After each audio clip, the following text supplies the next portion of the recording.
Hola. Bueno, yo lo he escrito para ser rápida y no meteros ningún rollo. Yo tengo 53 años. Pertenezco a una asociación de mujeres en Valencia llamada Seminario de Mujeres Grandes. Desde el primer día hemos apoyado este movimiento y hemos asistido de forma individual o colectiva a estas asambleas. Creo hablar en su nombre y si os digo lo siguiente. Os miro y desde la generación de la que formo parte, no sé si felicitarme porque estáis aquí y pienso que no lo hemos hecho del todo mal, o lamentarme y pediros perdón porque estáis aquí y pienso que no lo hemos hecho tan bien. Porque hemos permitido que dejaran sin sentido la palabra democracia, porque poco a poco nos hemos limitado a ir a votar cada 4 años sin preocuparnos de lo que pasaría después.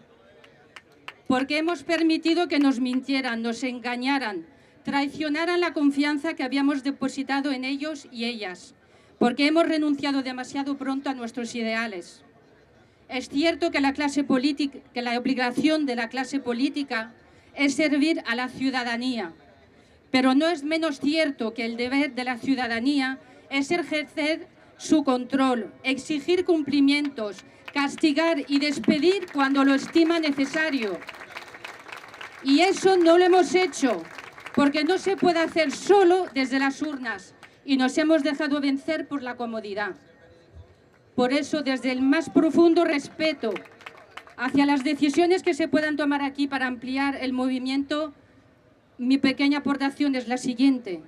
En cualquier pueblo o ciudad, gobierne quien gobierne, me da igual el PP que el PSOE.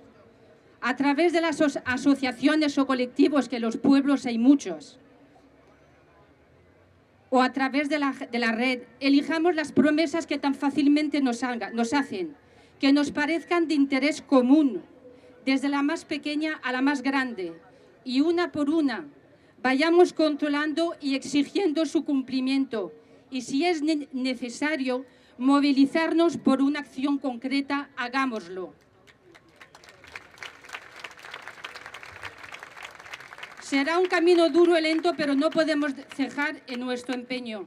Y a título personal, quiero daros las gracias por haberme devuelto la ilusión, la energía y las ganas de luchar.